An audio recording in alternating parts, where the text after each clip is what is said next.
الدين ودهر الداهرين. قال رضي الله عنه عن أبي هريرة رضي الله عنه قال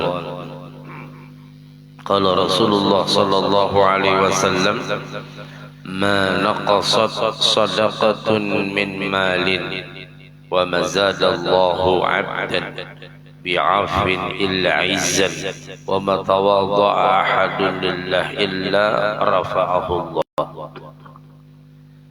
Ma'asyiral muslimin wal muslimat, jamaah salat zuhur Masjid Al-Mizan dan seluruh pemirsa yang istiqamah mengikuti tayangan ini dimanapun anda berada, dan kita semua yang insyaallah semuanya dirahmati Allah subhanahu wa ta'ala.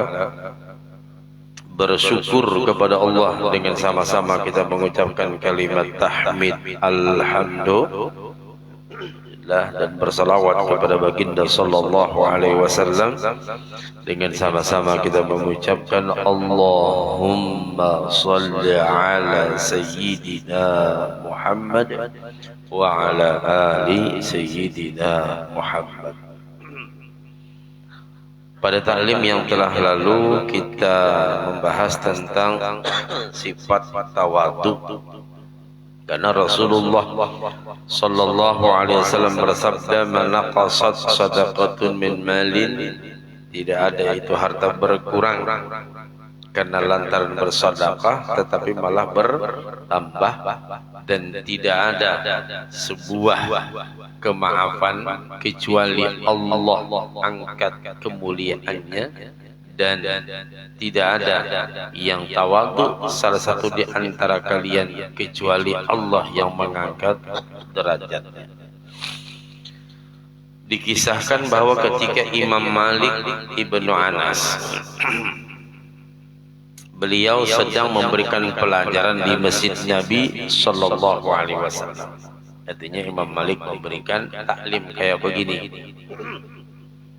Maka sampailah kabar itu kepada Khalifah Harun Ar-Rasyid.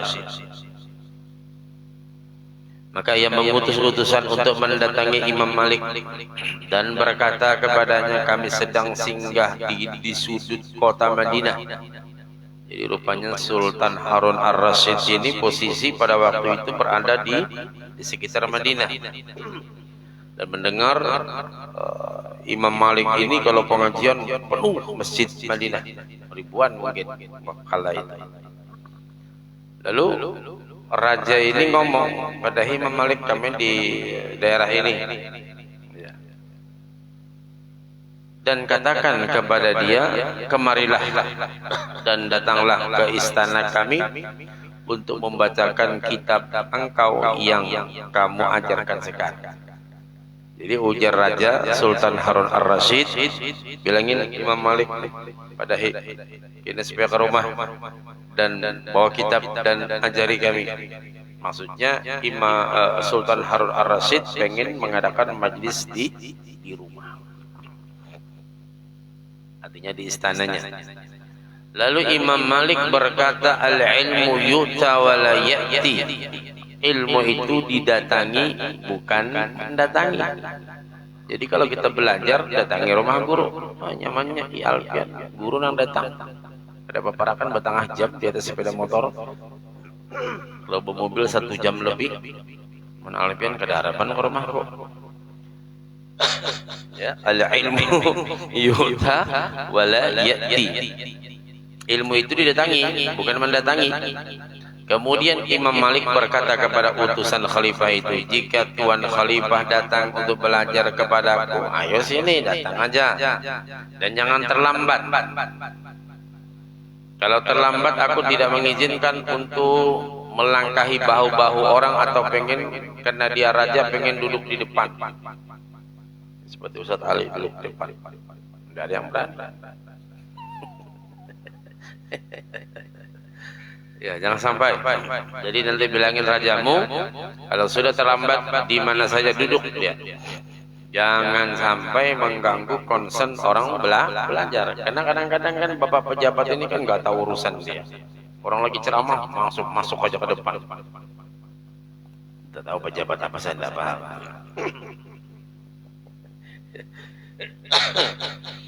Maka dikala itu ternyata Sultan ini terlambat datang. Maka ketika sampai di sana Masjid Madinah, Masjid Nabawi sudah penuh. Imam Malik sudah mulai memberikan taklimnya. Lalu raja tadi, khalifah itu duduk di anggaplah sebelah kanan kayak gini ya, sebelah kanan tapi di belakang. Ajudannya sibuk, ada ajudan namanya pejabat kan, ada ajudan, ada protokoler ya. Makanya koler terus dia. Oh, ajudan menyiapkan tempat apa macam.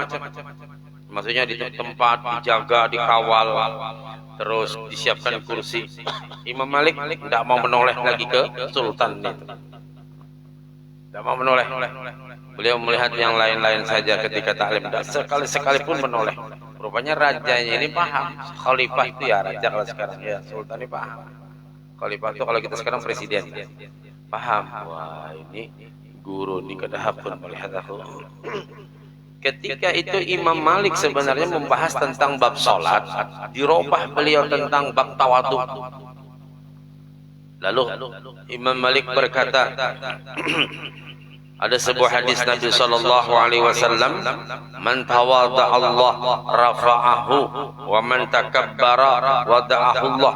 Siapa yang tawadhu betul-betul karena Allah, maka Allah akan mengangkat derajatnya. Tapi orang yang sombong, maka Allah akan rendahkan martabatnya. Seketika itu juga sultan atau presiden tadi membuang kursinya keluar. Sana keluar. Lalu beliau duduk bersama dengan jamaah. Nah, ini kan presiden zaman dulu. Kalau presiden sekarang mana ada? Tidak mungkin duduk di belakang sana terlambat. Pasti sudah lewat depan, lewat samping macam-macam. Nah, yang kita ceritakan ini betapa mulianya hati Sultan Harun Ar-Rasyid, walaupun beliau seorang pejabat yang penuh dikelilingi dengan ajudan, pengawal macam-macam, tapi karena menghormat terhadap ilmu, beliau mentawadhukan dirinya, artinya sejajar dengan jamaah yang lain, tidak beda-beda. Ini sifat tawadhu ini penting. Karena orang hormat kepada kita ketika kita pakai seragam saja. Ini ada beberapa teman-teman saya, kemarin saya ceramah, "Pak, mana seragamnya?" "Ampihan dah guru ya." Polisi kemarin saya ngisi di beberapa tempat, ketemu pas kemarin saya ngisi di Berijin, "Loh, kok enggak pakai seragam?" "Enggak ada lagi laskarnya, Pak, sudah tak berguna." Ya sudah. Karena bagaimanapun kita pasti satu saat demikian ya. Maksudnya janganlah kita sombong, janganlah kita merasa bangga diri, janganlah kita merasa hebat sendiri. Hebatnya kita sebagai pimpinan karena ada anak buah. Coba pian kayak Alpian jadi Kejati, anak buah ada kosong, kantor sorangan aja. Ngapain juga jadi Kejati ada anak buah. Iya. Nah, karena hebatnya beliau karena ada anak buah, bagian ini, bagian ini, bagian ini, bagian ini, sebagainya. Artinya kita tidak bisa sendirian. Ini ustadz ceramah kayak begini, biar hebat datang dari mana aja. Orangnya kadang-kadang siapa dong ceramahi? Ada seekong di ujung tuh janda pulang lah.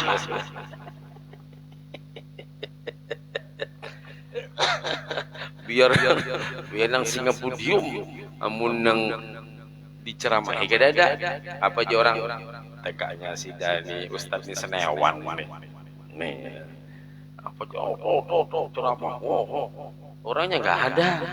Bahaya ini Ustadz, jangan sudah agak miring otaknya. Atau sebaliknya, mari kita dengar tabligh akbar, besap-sap di sini Pak Aino, besap-sap. Tapi nang ceramah kada ada. Nah, jorangnya berhubungan sama musik kita ini. Jadi kita tidak bisa sendirian. Tidak bisa. Nah, supaya itu kita melatih ketawadhuan kita antara satu dengan yang lain. Apa juga yang sombongkan di dunia ini kan ujung-ujungnya mati. Kalau pejabat apa juga yang disombongkan, ujung-ujungnya kan tak berguna nanti. Iya, coba kalau Alfian Pama pensiun, tulah ke kantor, sudah 2 tahun pensiun, pakai baju seragam kayak itu, tawakan orang kamu. Jangan-jangan ini pindah miring sedikit otaknya ini. Masya Allah. Nah itulah memang kehidupan demikian. Maksudnya kita supaya jangan sombong. Itu hadis kemarin. Sekarang hadis tentang keutamaan mengajar ilmu.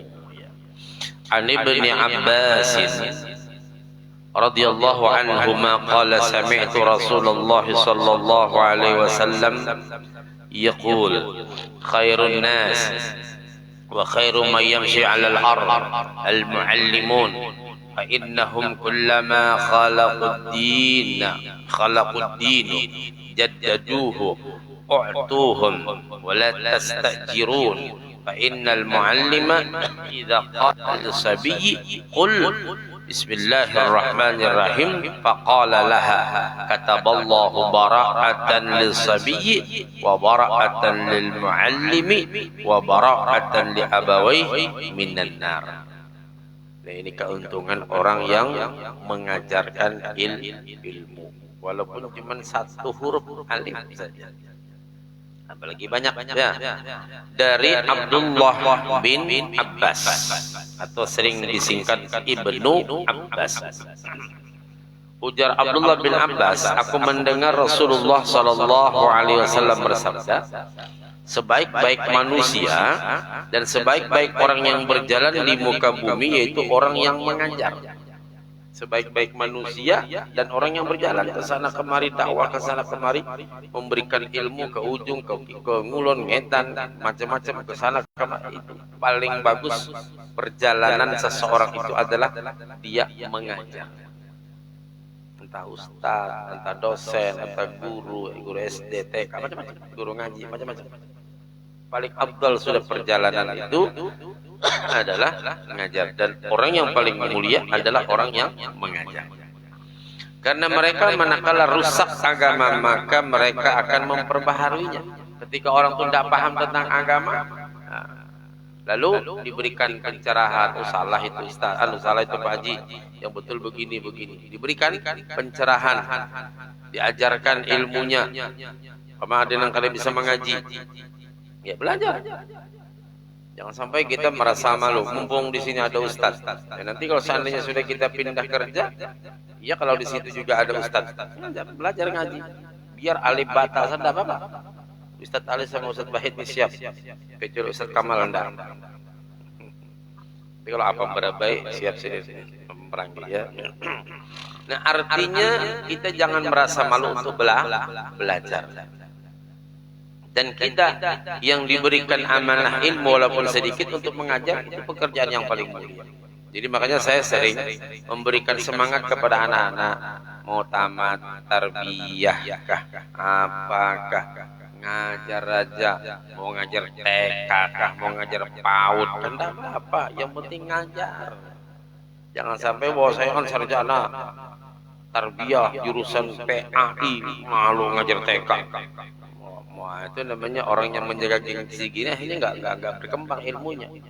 Ngajar aja kita TK, ngajar aja PAUD, nanti satu saat bisa berubah dia. Walaupun kita S2, nanti bisa berubah sendiri dia. Asal jangan sampai kita merasa gengsi. Karena banyak anak-anak sekarang, biar kada begawi, yang penting nggak mau yang masuk. Masa aku S2, aku ngajar TK. Nah, padahal yang namanya ilmu itu tidak kenal S1, S2, S3. Ini paling S8 ini paling ini tak boleh kan. Udah para hebat kali ini. S8 sini Samsung. Nah, jadi mengajar itu memperbaharui, maka berilah mereka dan jangan jadikan upah karena orang yang mengajar itu, ya. Apabila berkata pada anak-anak kecil, kita ngajar anak kecil, Bismillahirrahmanirrahim, ya. Walau cuman Bismillahirrahmanirrahim, faqala laha kataballahu bara'atan lis-sabi. Nah, maka membaca ia akan dia maka menulis Allah kebebasan bagi anak yang diajarinya. Anak yang diajarinya bebas dari neraka. Siapa lagi? Gurunya, ustadznya bebas dari neraka. Siapa lagi? Li abawaihi, bapaknya si ustadz. Ini ulun punya kuitan Bali. Ulun melajari anak pian a ba ta. Anak itu sudah dapat kebebasan.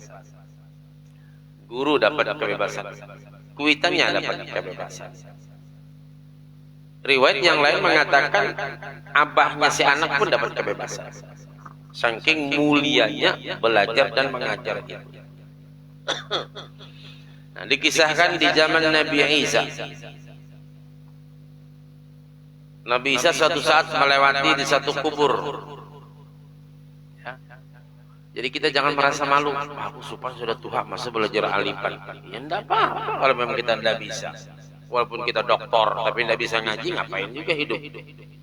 Iya belajar. Tidak usah merasa, oh, saya kan kepala ini, kepala itu. Biar kepala ini, kepala itu, kalau tidak bisa ngaji, ngapain? Belajar kita, tidak usah malu. Urusan agama tidak ada malu. Apalagi sholat tidak bisa, belajar. Mengaji tidak bisa, belajar. Apa-apa yang tidak belajar. Tapi kan saya ini kepala ini. Tidak ada masalah itu urusan itu. Kan cuma jabatan aja. Pada hakikatnya ketika sholat sama aja. Iyalah, sama enggak? Ya sama. Mau kepala seksi kah kalau di kantor biasa? Kepala bagian kah? Kepala ahoy kah? Sama aja juga. Nah, jadi satu saat Nabi Isa ini berjalan.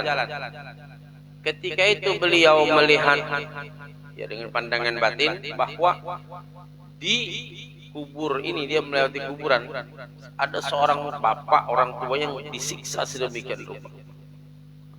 Pokoknya azabnya luar biasa. Orang ahli maksiat.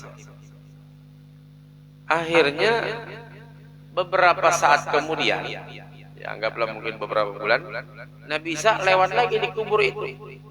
Masya Allah. Ini orang yang dikubur dapat nikmat luar biasa. Tempatnya bagus, ibaratnya semuanya lebih daripada istana. Lalu akhirnya terjadilah dialog antara Nabi Isa dengan Allah Subhanahu wa taala. Ya Rabb, beberapa bulan yang silam saya lewat kubur ini, orang ini engkau azab. Terus sekarang saya lewat sini kok orang ini mendapatkan rahmat yang luar biasa. Begini wahai nabiku, kata Allah, wahai Nabi Isa, pada waktu engkau lewat itu si bapak ini atau orang tua ini mempunyai anak tapi masih dalam rahim ibunya, artinya dekat-dekat melahirkan sudah. Nah, ketika itu dia tetap disiksa sampai anaknya lahir. Sampai anaknya satu saat diajarin oleh mamanya. Ya, diajarin mamanya. Kayak anak bahit nih. Diajarin mamanya. Parah tuh bading kamu. Asal rajin-rajin aja, parah bading. Paham bading, Pak? Apa hampir punya adik? Asal sering-sering. Jangan cuma berdoa aja. Kalau berdoa tidak dapat adik. Ya Allah berilah saya. Tidak bisa. Harus kikuk-kikuk juga disering-sering. Jadi si ibu mengajarkan anaknya Bismillah, Bismillah. Terus pelan-pelan diajarin hari-hari, diajarin anak tadi mulai bisa ngomong kayak cucu kami sudah. Uji Banjar lantih, tahu lantih, mulai pintar-pintar ngomong. Ai, nenek, mam, enggak, bisa sudah mulai diajarin. Allah sudah mulai Allah. Ketika si anak tadi sempurna menyebut Bismillah saja, apa ujar Allah? Aku malu kalau sampai aku menyiksa bapaknya, anaknya bisa menyebut namaku. Paham cerita ini? Anaknya bisa menyebut namaku Allah. Aku tidak menyiksa bapaknya lagi, maka bapaknya aku berikan rahmat yang sebegitu luas. Masya Allah. Ya, jadi kalau sampai anak-anak kita diajarkan ilmu agama, baik yang kecil, apalagi yang sudah dewasa, ya, hafal Quran kah, ahli ini, ahli itu kah, macam-macam ya. Khusus agama, orang tuanya akan mendapatkan keberkahan di alam barzah. Walaupun sudah abahnya lama, sudah nggak ada lagi. Ya, saya contohkan bapak kami sudah hampir 30 tahun nggak ada. Saya yakin walaupun saya tidak meniatkan, walaupun saya niatkan setiap apa yang kami lakukan tidak ada lain tujuan untuk memberikan ilmu yang dititipkan, bukan ilmu kami nggak punya apa-apa, hanya sekedar memberikan ilmu dan sebagainya. Saya yakin orang tua kami juga dapat keberkahannya, dan kita yang mendengarkan dapat keberkahannya, dan orang tua kita masing-masing yang kita sibuk mendengarkan belajar subuhkah, siangkah, maghrib, isyakah, duduk di majelis apa macam, pasti abah mama kita mendapatkan keberkahan. Karena ujar Imam Ghazali, apapun yang dilakukan anak diniatkan atau tidak diniatkan dalam hal kebaikan pasti sampai kepada abah mama kita. Baik kita ustadz, baik kita bekerja dengan bagus, baik kita murid, baik kita jamaah, apa aja kita mempermudah urusan orang lain, membantu kepentingan orang lain, pelayanan yang bagus sehingga orang senang, itu sudah nilai keberkahan. Karena kita disekolahkan abah mama kita untuk kebaikan-kebaikan semacam ini, ya tentu sesuai dengan profesi kita masing-masing. Mudah-mudahan Allah memberikan keampunan kepada diri kita, orang tua kita, dan Allah Ta'ala jadikan rumah tangga kita bahagia dunia akhirat, dipanjangkan umur kita barataan, diberikan kesehatan, keafiatan, keselamatan, kemudahan, dan mudahan anak cucu kita menjadi anak yang saleh, salehah, dan kita sakaluargaan selamat dunia akhirat, dijauhkan kita semuanya dari fitnah dunia, bala dunia, fitnah akhirat. Amin ya rabbal alamin. Ala hadhihi niyya wa ala niyatin salih wa ila hadratin nabi al-fatihah.